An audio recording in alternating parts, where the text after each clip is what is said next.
I've interviewed doctors, politicians, businessmen, scientists, authors, and even the occasional Nobel laureate. For me, it's been exciting. I hope it's been enjoyable for you. But these, as you know, are tough times, and if this program is going to remain bold, independent, and sometimes even defiant, then I think we need your support. At the end of the day, it's a truism, but editorial independence is best defended by the viewers. So if you would like this program to remain the way it is, forthright, outspoken, and interesting, then would you consider supporting us? All you have to do is to click on the description at the bottom. But more than anything else, I hope you will continue to watch the interview. Your viewership means an awful lot to me.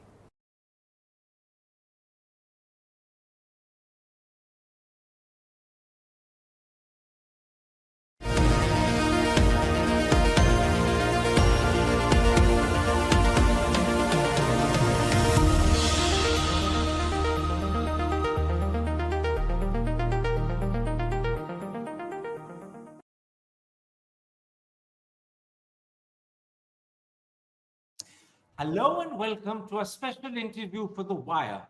Today we focus on Iran. What is the impact of the 12-day war on the country's leadership, and in particular on Ayatollah Khamenei's control of the country? Will there be a reckoning? Could a struggle to succeed him start? And what about the Iranian people? How do they view their government, their country's isolation from the Western world, and do they fear another wave of the war with Israel? Those are the issues I shall discuss with the Majid Khaddouri Professor of International Affairs and Middle East Studies at Johns Hopkins University and the author of Iran's Grand Strategy, A Political History, Vali Nasr. Professor Nasr, I want to focus this interview on the different types of impact on Iran of the 12-day war. Let's start with Iran's nuclear program. Has it been completely and totally obliterated, as Trump insists? Or is it excessive and serious damage but not obliteration, as Abbas Araghchi has said? Or is it the case, as Ayatollah Khamenei has said, that the strikes did not accomplish anything significant and America gained no achievements? Well, I think both President Trump's and Ayatollah Khamenei's claims are political claims. And that's important because I think both leaders agreed to a ceasefire and do not want to go back to war. But nevertheless, they need to assert that they were not defeated. I mean, in the case of Khamenei and in the case of President Trump, that he really doesn't want to go back to war. And therefore, he's making a claim that Iran's program was completely obliterated. I think what the Iranian foreign minister said is probably closer to where things are, that the program was damaged, the sites were damaged, but enough of it is intact in the form of, first of all, 400 kilograms of highly enriched uranium and perhaps a certain amount of Iran's enrichment infrastructure, as well as ability to maybe even transform the uranium gas to solid metal, which is needed for weaponization. But more important is that Iran's nuclear program is an industrial infrastructure. In other words, there are thousands of scientists, engineers, companies that are part of the supply chain of production of material, industrial material, as well as ability to enrich, that can ultimately be reconstituted and rebuilt. It will take time, depending on how much damage was done, but it can be done again. And so the bombing may have stopped in a very crude way Iran's progress, but it will not eliminate it, and perhaps has given now Iran reason to actually want a bomb, which it might have not had before the attacks could happen. Let me pick up on the last part of that answer. As you said, there is a view that the experience of the war will convince the Iranian leadership that the country's true security lies in having a nuclear bomb. Do you personally believe that Iran will be determined to get one now? And could the first step be opting out of the nuclear non-proliferation treaty? Well, I think there was a very strong camp inside Iran's leadership that even before the attacks argued that Iran needs to have the bomb. But I think the prevalent view of the country was that Iran could best use its nuclear program as leverage to get a solid diplomatic deal, which would give it security guarantees that there would not be war with Israel or the United States, but actually would loosen the noose of sanctions around Iran and reduce its isolation. For instance, that it could sell oil to India, it could have India back at the Chabahar facility, or it could do more trade with the Gulf, and potentially also maybe with Europe and the United States itself. There was an argument that Iran's security is best provided through a nuclear deal. The only way you get the United States to the table and get a deal is to have a solid nuclear program that the United States would be motivated to negotiate around. That was the logic in 2015, and it's the logic now. But then Iran has been now attacked by two nuclear armed countries, Israel and the United States. Israel's thesis in going to this war is that Iran has no deterrence because Hezbollah and Syria are gone, and Israel had already damaged Iran's air defenses in the previous exchange of missiles, and that therefore Israel could have run off the Iran skies, could kill Iranian commanders, nuclear scientists, even try to kill the supreme leader, other political leaders. And it was managed to successfully bring the United States into the war, at least to do aerial bombing of nuclear sites. And if you're Iran, you would say, what would deter Israel and the United States from continuing to bomb the country?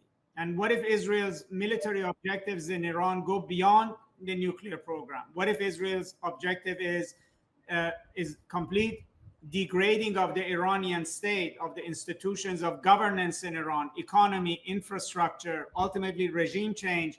Some in Iran may believe that Israel is after even not just decapitation of the Islamic Republic, but even disintegration of Iran, as was even an editorial in Jerusalem Post.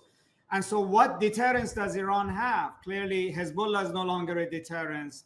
Missiles don't necessarily deter Israel. So the ultimate deterrence lies in nuclear capability.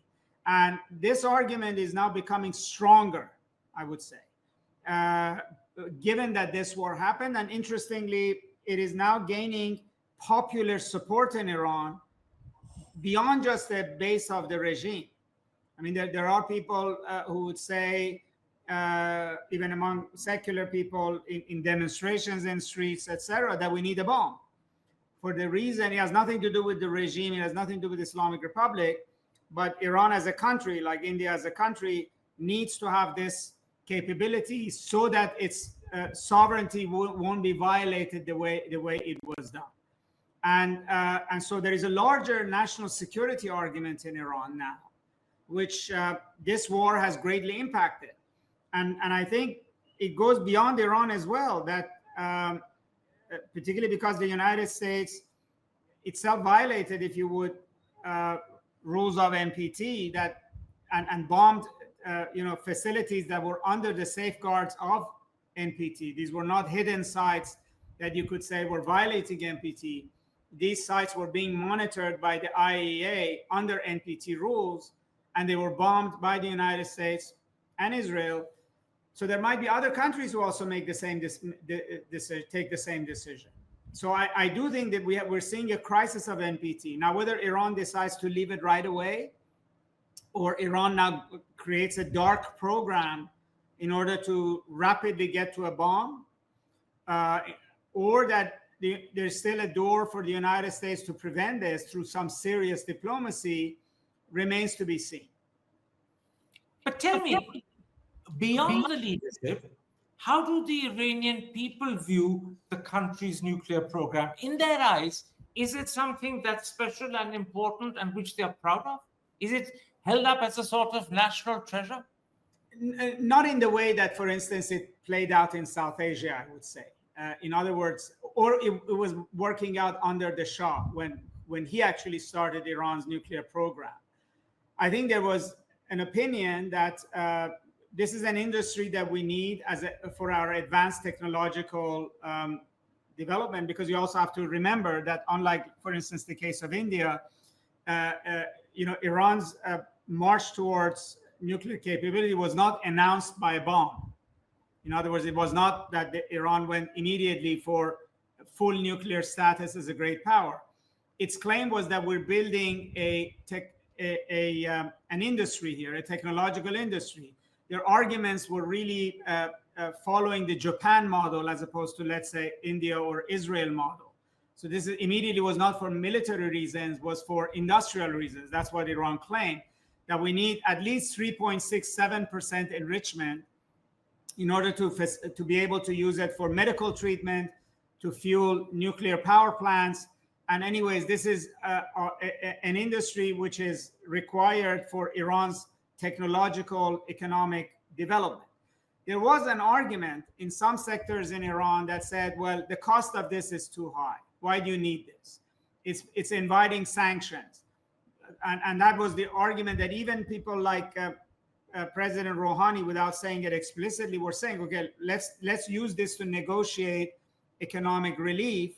We will not abandon nuclear technology, but we will accept serious restrictions to it in order to get economic relief. But now I think the mood has changed, that I think there is a different kind of a political mindset setting in Iran, that look, whether you're pro-regime, pro-Islamic Republic, anti-Islamic Republic, secular, religious, you have to answer this question. How do you defend this country? The argument that we should just slavishly accept, whatever the West says, change our regime, accept whatever peace treaty is handed down, kiss the hand of Israel, kiss the hand of Europe, kiss the hand of the United States. First of all, it can't happen realistically under the Islamic Republic, but I don't think even most Iranians would buy into that. I mean, the issue that Iran was violated, that its territorial integrity was violated, that there's a power in the region that claims that it can own Iran's skies right now, that can bomb the country at will, just doesn't sit well with Iranians. Regardless of the argument that does exist in Iran, that this is all the fault of the policies that the Islamic Republic has followed over 40 years. But take that as a given, the fact remains that Iran was attacked and its national security is vulnerable. So you address the national security how? By surrender to the West, that's one option, or by coming up with a way that you can actually legitimately defend it, which is the bomb. And that argument is gaining traction, even among the Iranian public. Tell me, what impact has the war had on the Iranian people? Has it changed the way they view their government? Has it changed the way they view Iran's isolation from the Western world? Well, first of all, we're not, as you mentioned in your introduction, we're not done with this war.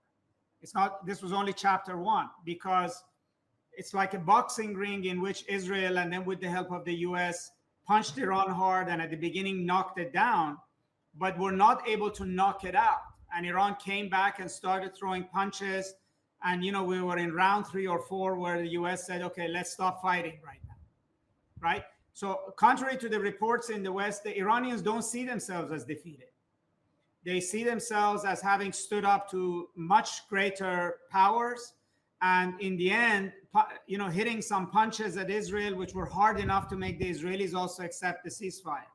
So their read is the glass is not completely empty; it's half full for them. And for Israel, they believe the glass is not full; it's actually half empty.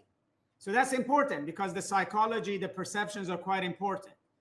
And they think they scared the United States enough with the damage they did to Haifa and Tel Aviv for Trump to also want a ceasefire. So they don't see themselves completely defeated.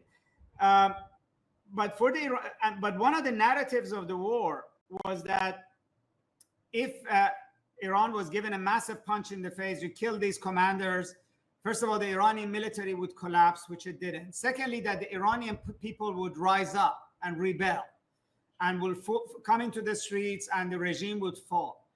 That didn't happen. For varieties of reasons, but one very obvious one was that the Iranians proved to be more patriotic than there are anti-Islamic Republic. That for that segment of the population that is hostile to the Islamic Republic, it nevertheless proved that the love of country matters more. That they were offended that when President Trump or the defense minister of Israel said Tehran should be evacuated. It's like saying Delhi should be evacuated. This is my city. What do you mean evacuated? Evacuated to do what with it? To turn it into Gaza? Well, hell no, right? And that mindset set in. And so instead you had a rally to the flag across the board in Iran. It's sort of a defiance against the country being violated. Now, there is serious debate that, how did we end up where we are, right? Which is the Islamic Republic does bear responsibility for getting Iran into a war situation.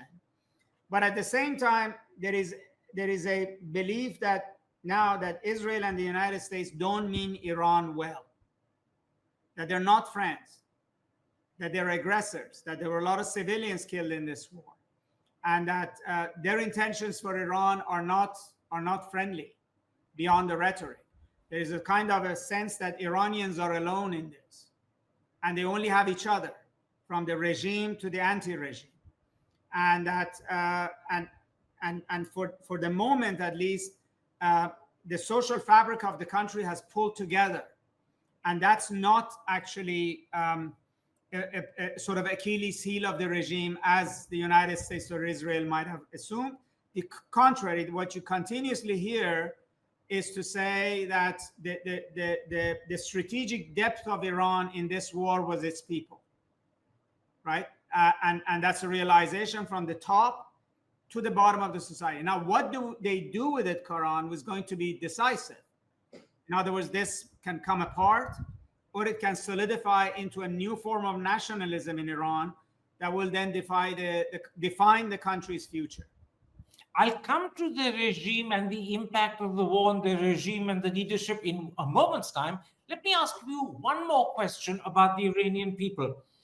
How concerned would they be with the ease and efficiency with which Israel was able to eliminate as many as 10 leading Iranian generals, maybe 10 more nuclear scientists? How concerned would they be about the extent to which Israel seems to have, I suppose the word penetrated is correct, penetrated the Iranian system?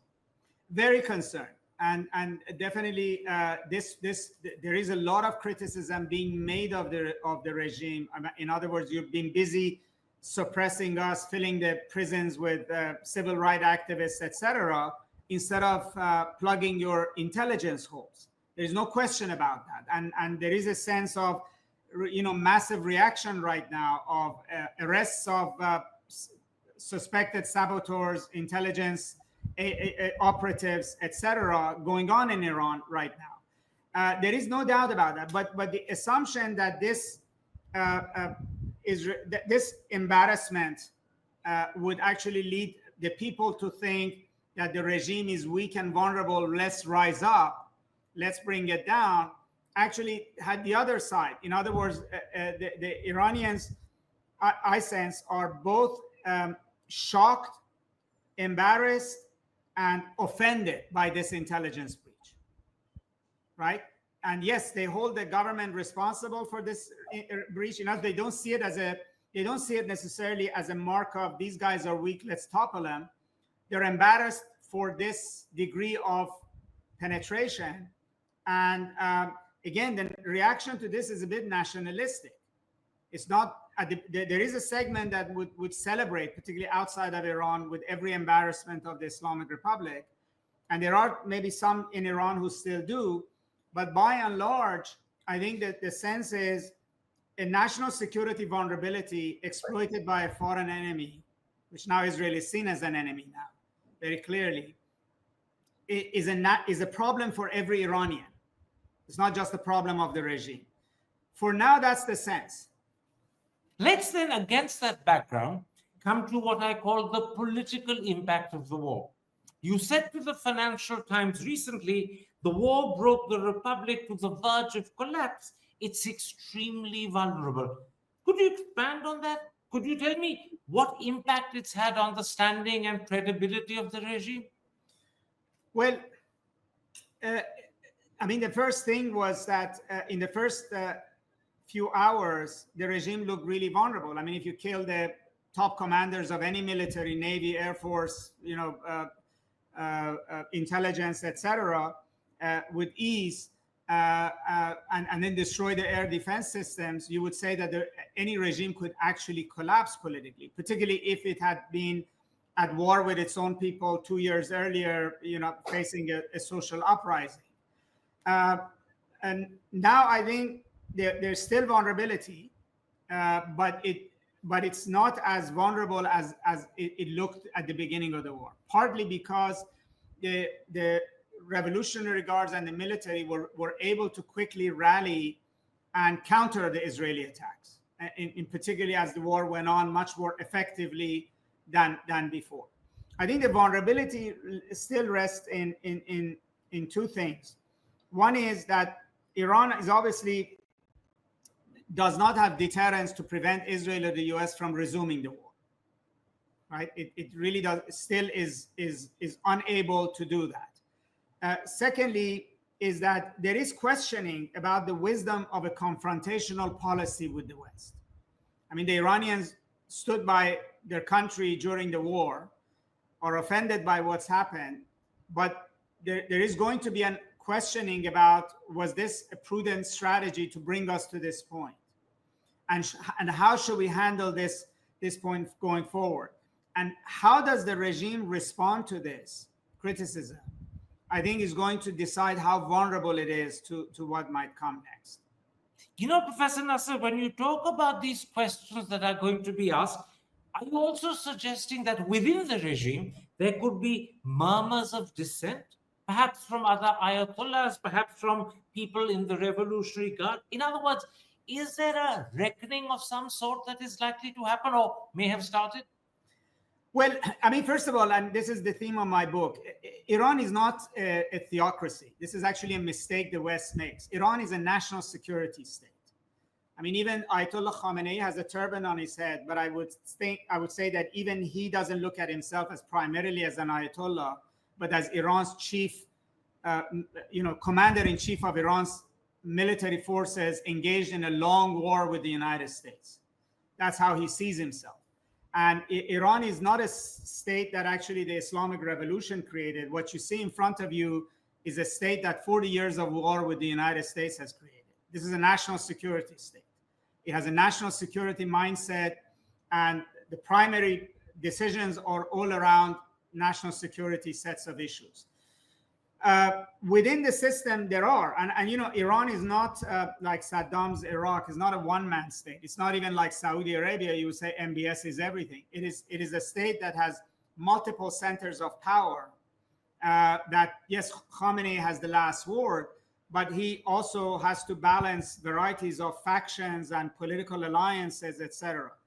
There are those who believe that in the past he was too intransigent and too uncompromising, and perhaps underestimated where we might end up in this war, or they might question Iran's decision-making during after October 7th attacks and during the Gaza war, for instance, with allowing Hezbollah and Houthis become so directly involved in the war and then leading to the collapse of Hezbollah. But the key decision makers are much more closer to Khamenei's own way of thinking about national security. There is deep distrust of the United States because Iran signed the nuclear deal and the US walked away from it. Because Iran was engaged in a diplomatic process which hadn't ended yet when Israel attacked. So there is there is not a questioning of why didn't you do more with the US? I mean, the Iranian sense is that they were cheated on once and they were cheated again, and why didn't you protect things better? But I think the debate is not about the past, Karan. The debate is about the future. It's about where do we go from here on. Do we go nuclear or do we give diplomacy another chance? Is the best way to protect Iran is to get a solid deal with the United States, a part of which, as Iran's foreign minister has suggested, has to include a firm guarantee of cessation of hostilities. In other words, there can't be a nuclear deal with the US if Israel is going to attack Iran or the US is going to attack Iran. That's just not feasible. So any kind of nuclear negotiations has to be premised on that it would also guarantee cessation of hostilities, and then would loosen economic pressure on Iran, which is something the Iranian people want. And so there is this argument there that should we try this, and the argument that we should just go for a bomb. There's a serious argument inside of Iran is what kind of a strategy would guarantee the continuity of the bond that has been created between the people and the state during these past 12 days of war. And so the key question out there is about the war has happened. It is a very important war. It is the first time Iran has been attacked in a war since 1980, Iraqi invasion of Iran. What does the country do from this point forward? And what new strategy does it need? And that debate is intense. And the debate is even among Revolutionary Guard commanders, because they're not robots in the sense of, oh, we just have to fight America till we all die. That's not the way they think. The way they think is that they have a national security responsibility to defend the country. And they see Israel and the US as an enemy. So what is the mix of strategies that they have to adopt in order to ensure that? And there's going to be serious debate around that. Let me pick up on what you said. The debate is not about the past, it's about the future. And in a sense, you echoed that when you spoke to the Financial Times and said, even if it survives in name, it's not going to be the same regime. And Masoud Pezeshkian, the president of the country, has said that this is a golden opportunity for change. What sort of changes do you see on the horizon in the way the regime is structured, in the authority of the Ayatollah? Would it be a softer, more gentler regime to its people compared to the way it's been earlier? I think that's where the most important change will come. That it has to be, that if it, that I think the realization will be that the biggest surprise and the biggest gift they had in these 12 days is that the Iranian people rallied behind them during the war. That there was no Achilles heel of Iranian people in this war, which is what Israel and the United States thought might happen. That the regime would be significantly weakened if it was in a pincer strike by its own people and Israeli Air Force at the same time. That didn't happen. They need the Iranian people. I think the realization is that they cannot continue this fight with Israel and America if the Iranian people are not with them. And the Iranian and so the question is, what do they do to create a much better relationship between the people and the state? There has to be a new social contract, if I would say, around cultural issues, around economic issues, around demands of the people. And if the Ayatollah does not allow that to happen, then that's one strategy, which I think will make Iran far more vulnerable. But if he allows that to happen, then the system has to change. It has to be much more inclusive of the people. It has to be more around nationalism rather than around religious ideology. And those changes inevitably will change the country. And secondly, one of the demands of the people is also economic relief. I mean, Iranians want sanctions lifted. Pezeshkian wanted sanctions lifted. That's what was his campaign slogan. And that ultimately means you have to find a way to deal with the US. You have to give a give and take that would guarantee no war and then guarantee economic relief. So I think the war is a watershed moment for Iran. My sense is, as Pezeshkian has said, it's not just that it's a golden opportunity; it's an absolute necessity for them to do whatever it takes to keep the people in support of the state. Whatever policy they adopt has to have popular support, whether it's the bomb or negotiations. They need the Iranian people to support them. Let me, for a moment, Professor Nasr, focus directly on Ayatollah Khamenei. The Western media insists that he spent the war hiding in a bunker, and I believe he hasn't been seen in public since the Israeli strikes began on the 30th of June.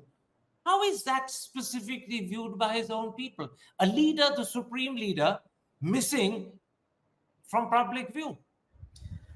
Well, I mean, the way it's actually seen is that the danger of assassination is still there. I mean, the president has said he could have done it. Israelis say they wanted to do it, they just couldn't find him. And aside from him, even the other major commanders of the IRGC are not in public. Some of them made sort of dashing appearances among the people during the funeral processions or very early on during the celebration of the ceasefire.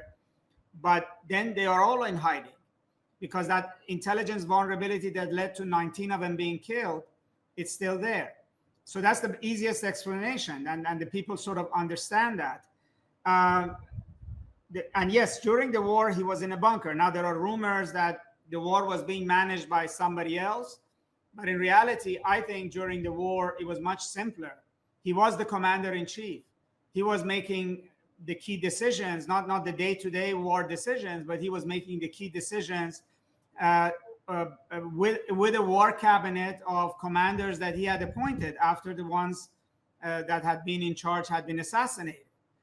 And I think it's a mistake to think that he was sidelined or that he doesn't want to take credit for what was the outcome of the war, which is the IRGC stood, the command and control didn't collapse, and it mounted a counterattack against Israel, despite Israel's intelligence and air power superiority. So I think he sees himself very much in charge. And I think, but the key question is, again, how much pressure will now come on him from various political factions about what should be the next step? I hear what you said earlier, and you said it with a great deal of emphasis that the country rallied around the flag. They supported the regime because this was an issue of being invaded by Israel. But over time, the BBC suggests that it's possible that a vast number of Iranians will singularly hold Ayatollah Khamenei responsible for setting Iran on a collision course with Israel and the United States. And more importantly, they will hold him responsible for reducing a top oil exporter to a poor and struggling shadow of its former self. That's exactly a quotation from the BBC. Do you think over time that will happen, or is that an exaggeration? No, that's already there. I think the problem with this kind of analysis BBC does is that it sees it as either or.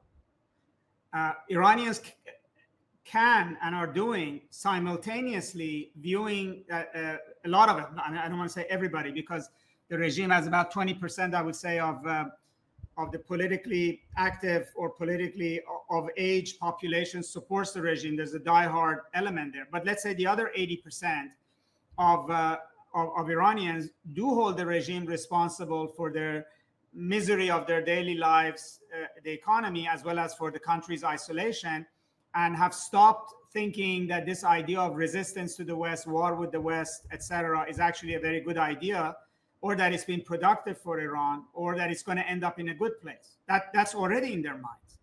But at the same time, they refuse to be party to Israel and America's war on Iran. So they're basically holding two things in their heads at the same time, which is they're critical of their government, but they also are patriotic. And the West always sees these as black and white, that you're either supporting regime change or you're pro-regime. And if we attack a country that we expect that its population, which is fed up with the government, would side with us. And so I don't think it's binary in that way. I think the Iranians don't agree with the policies that have brought them to this point. But in this war, they're not willing to side with the invader. And that's created a sort of a momentary space in which the Ayatollah can decide to either build on this moment or to waste this moment. And that will tell where we go from here. Now, the Ayatollah is 86 years old, and for many years it's been expected that his death will be a major transition for Iran. But now, is that process of transition likely to be brought forward and accelerated? Will people begin searching for his successor because of the vulnerability that he faced during the war? I think, the succession issue has been dominant in Iran now for a number of years. Even nuclear negotiations was really about succession, or all the jockeying for power in Iran is about succession. What might have happened during this campaign, and particularly with Israel and a threat that they would assassinate him, is that it might have accelerated the pace. But the reality is that Iran has a constitutional process for choosing his successor. And he could put his finger before he dies on the scale of who he wants to succeed. But I think that if he dies without a successor already appointed, that choice will greatly depend on the balance between the different camps advocating different strategies for Iran. It depends on where does the power lie at that point in time. And there's an option that he might do it the way King Salman of Saudi Arabia or former Emir of Qatar did, which is appoint a successor before he steps down, and sort of groom that person and gradually give him more power, so that when he's not in the scene, that person is already occupied that position. There are a number of names on the table. I think what might have changed now is that now he might think that his death in the middle of a war is much more imminent, that is much more important, that the transition to a next leader be fast and quick, and the person who takes over be capable of managing a war, right? And so more than likely, I think the personalities that he might have had in mind might have changed. But he still hasn't played his cards out.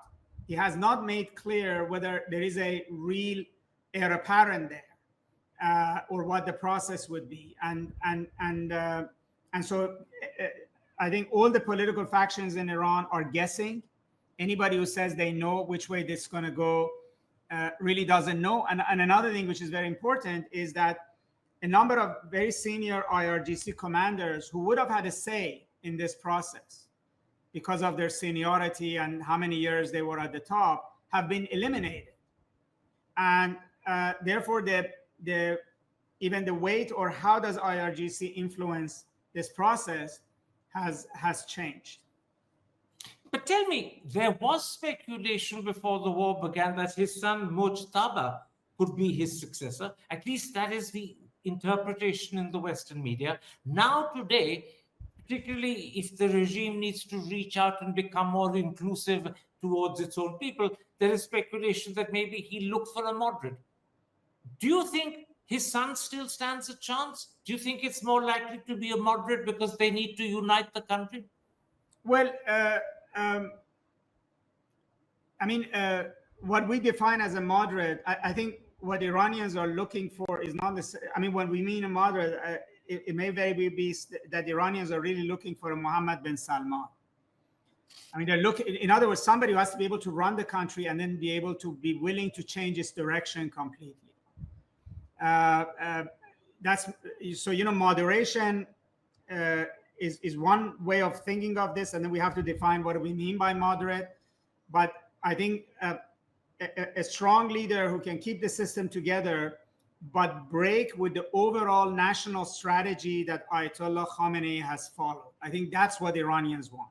That would be the definition of moderation. Is there a leader who day one comes to power and he says, we're going to stop this war with America. We're going to stop this policy of resistance. We're going to move in a different direction, right? We're going to pay attention to economic development. We're going to realign things. We're going to marginalize people who are supportive of continuous war. So I think that could be his son, or it could be somebody else. I think the problem with his son replacing him is that he has a smell of monarchy to it. And in an Islamic republic that overthrew monarchy, it may not fly as easily. Although probably his son, in his eyes, is the most qualified because he's a Revolutionary Guard commander veteran. He fought in the Iran-Iraq war. After the war, he went to seminary and became a bona fide cleric. And then he's been sitting outside of his father's office for close to 4 decades with hand in everything from government, intelligence, military. Nobody is in better command of statecraft in Iran than probably he is, but he doesn't have a public profile. Iranians don't know him, and they see him as basically his father's son, not as a person who's gained his own independent standing with them. So he may be in play, or he may not be the immediate person who rises. There may be somebody who comes and he will follow him. So all kinds of scenarios might be out there, but I think that the larger issue is not who the person is, but whether that choice will signal a drastic change in direction in Iran, and that person would be capable and willing to actually play the role Sadat did after Nasser, or Gorbachev did after Brezhnev, or Deng Xiaoping did in China. That is a regime changer in the sense of redirecting where things go.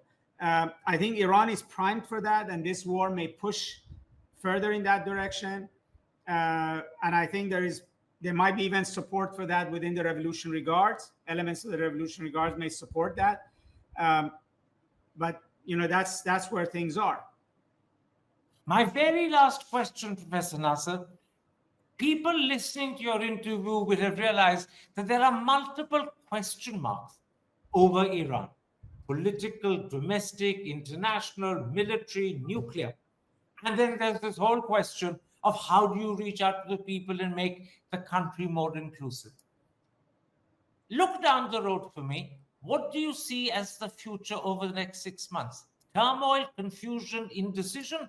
Or do you think things will play out fairly smoothly? First of all, it depends on whether war resumes or not, right? Because that will have its own dictate, or if negotiations are ongoing. I think Iran is very much on a fast track to repair as much of the war damage as possible to its military, to its missiles, wants to replenish its missiles. It needs to try to find a way to build air defense systems. It basically, there is obviously very clarity that you need to shore up your defenses. Otherwise, you're going to be in a worse position in the next round of the war. Make sure you deal with intelligence sets of issues. Where things are a bit more difficult is how do you manage domestic politics, government, etc. I mean, one way of maybe Indian listeners would appreciate this. I mean, Iran, from the outside, people think of it as a sort of a very rigid authoritarian system. But the state is very complex and complicated. And so is Iranian society. It's almost like India, in a way. Not quite as open and as big, etc., but in the sense that it is not as easy to turn it around. You could have lofty ideas about you could do this and you could do that, but there are different factions. There are billionaires here. There are bureaucrats there. There is Revolutionary Guards here. There's different kinds of alliances that crisscross society. And, that kind of a turning on a dime, like you saw in Saudi Arabia when Mohammed bin Salman came, is not possible in Iran. So, there's going to be a lot of debate. There's going to be a lot of discussion. Iran's government, it's its own thing. The government in Iran, even itself, in a very peculiar way, is an alliance of different political factions who hold different ministries, different portfolios. They don't always listen to Pezeshkian because they have their own independent space of power. You have the parliament, which is in the hands of the sort of ultra-conservatives, which sings its own tune. You have the military forces, Revolutionary Guards, which sit outside of the system. You have the judiciary, which is not responsive to the government. And then you have the supreme leader level. And then you have all of these foundations, institutions, economic entities, economic interests, which are not under the government's control. So yes, the supreme leader, is kind of like a shepherd also. Yes, he takes the country in a different direction, but he's also herding sheep and cattle, which takes a lot of time to get them all walking the same way. And so I'm not expecting rapid change in the sense of political transition, but I think the pressure of the war is facilitating kinds of conversations that was not possible before the war about the direction of the country. Professor Nasr, I'm deeply grateful for your understanding and insight into what's happening in Iran. I hope my countrymen will have learned considerably from what you've just said. Thank you very much for the time you've given me. Take care and stay safe. Thank you very much. Good speaking with you. Hi, I'm Karan Thapar. Over the last few years, I hope you've been watching my program, The Interview on the Wire. During that period, I've interviewed doctors, politicians, businessmen, scientists, authors, and even the occasional Nobel laureate. For me, it's been exciting. I hope it's been enjoyable for you. But these, as you know, are tough times, and if this program is going to remain bold, independent, and sometimes even defiant, then I think we need your support. At the end of the day, it's a truism, but editorial independence is best defended by the viewers. So if you would like this program to remain the way it is, forthright, outspoken, and interesting, then would you consider supporting us? All you have to do is to click on the description at the bottom. But more than anything else, I hope you will continue to watch The Interview. Your viewership means an awful lot to me.